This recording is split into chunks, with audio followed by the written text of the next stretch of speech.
Long-time viewers of the channel will know that my biggest weakness is undoubtedly digital watches. I think it must be nostalgia, but I have a huge soft spot for them, and my Casio collection is truly out of control at this point. Over the past year, I've tried to branch out beyond Casio and found that actually there aren't really many companies out there that make digital pieces anymore. Nixon are a brand I only found out about thanks to a comment on a review of one of these other digital watches. Thank you for that, by the way. Finding new brands from you in the comments is literally my favourite part of running the channel. They're really interesting to me because their displays are so bold and easy to read, particularly with the subject of this video, the Nixon High Tide. This video will be part review and part me trying to answer the question posed in the title. Is this a watch to keep in my permanent collection or one to sell onto pastures new? With all that said, let's get into the video. I want to start with a brief disclaimer. This is not a new watch you're seeing. It's a piece that I bought secondhand via eBay for less than a fifth of the asking price for a new model.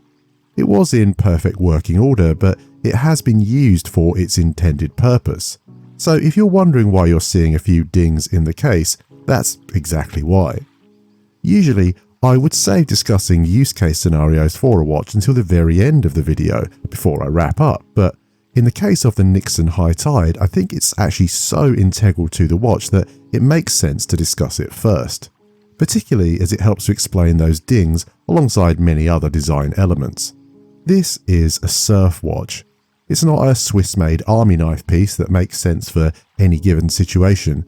It's single-mindedly focused on surfing. If you're buying it for any other purpose, it's not that it won't do a job, but there are definitely drawbacks for almost any other application. A good example of this would be the strap.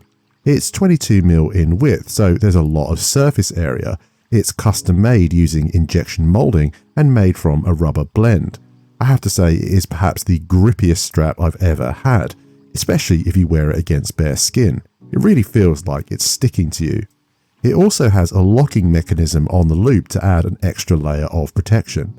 Now, in a situation where you're surfing, perhaps wearing this over a wetsuit, this all makes perfect sense. There is no point investing $250 into a watch to wear as a surfing companion if, when you're out surfing, it's going to get hit by a big wave and come flying off. I'd say there's very little chance of that happening given the excellent design adaptations made, but this is where the design is uncompromising. If you wanted to just wear this casually, the grippy rubber on skin isn't necessarily the first thing you'd go for, and the extra lock on the strap just makes it more awkward to put on and take off. Another example of this specialized design is evident from the buttons. These are big, chunky, and forward-facing. They're incorporated in the same colorway as the matching strap. This means that they're easier to operate than the fiddly little pushers and buttons you might get on other digital pieces.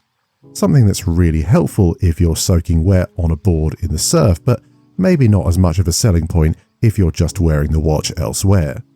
Now, of course, if you love the aesthetic of this design, it's not as if it won't work on dry land. Of course it will. It's just that every now and again you will be reminded that it's really most at home in the water.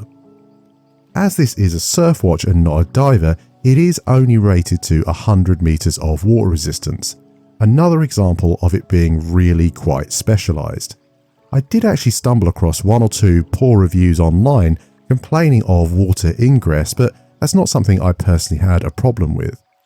The real party piece of this watch is that it comes pre-programmed with tide, sun and moon data for 550 beaches known for their surfing potential around the globe.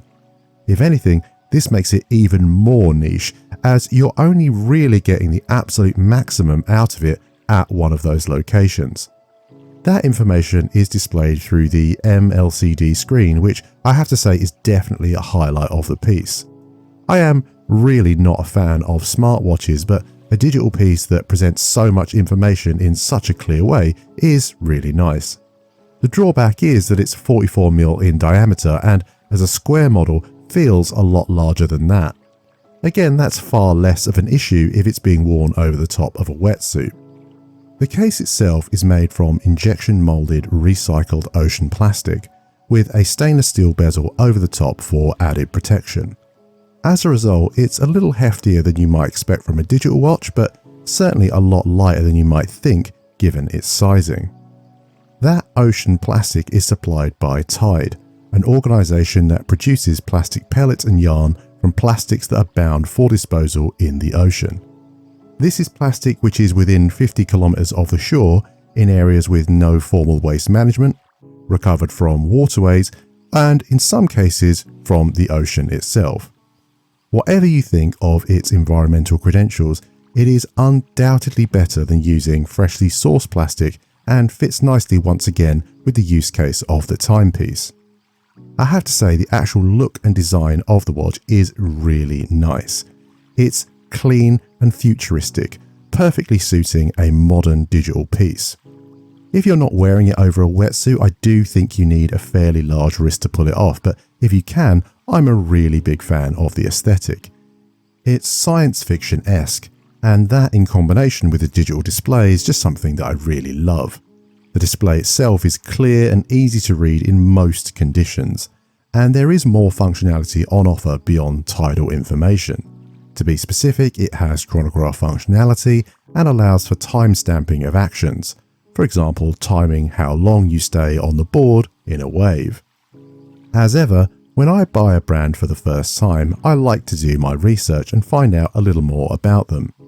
In that regard, Nixon were originally established in 1998 in California, where they continue to be based to this day.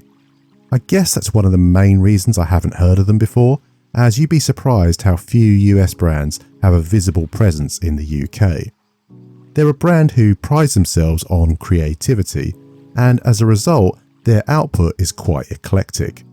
There are plenty of digital models that, as a result of their display, share some design language, but their analog pieces are pretty out there, adventurous in terms of styling, use of colour, and materials. It seems that a lot of the ideas are built out of street culture, but I have to say I personally think the High Tide is the best looking watch the brand makes. That shouldn't really come as too much of a surprise, as this is right towards the top of the price range for their digital pieces.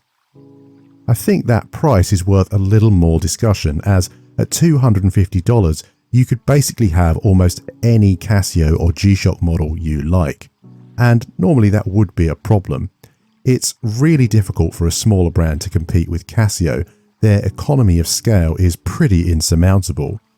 I think it's actually one of the reasons that there just aren't that many brands out there making digital pieces, precisely because it's so hard to compete. Even though the High Tide is really specialised, Casio do have the G-Lide range, which has similar functionality in terms of tide and daylight, but for 3,300 locations.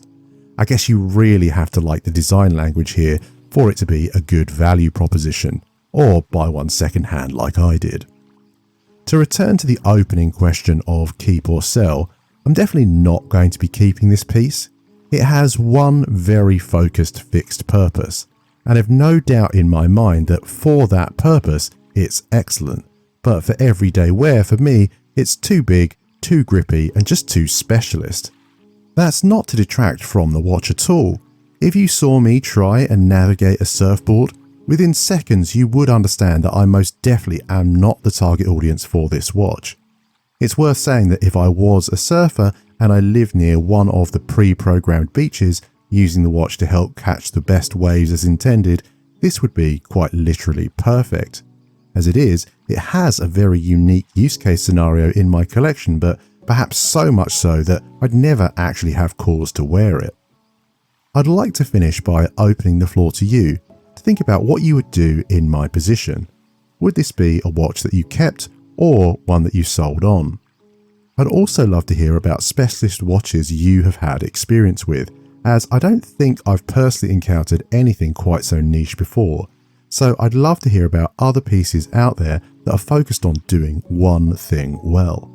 Let's discuss in the comments below. As ever, thank you for your time.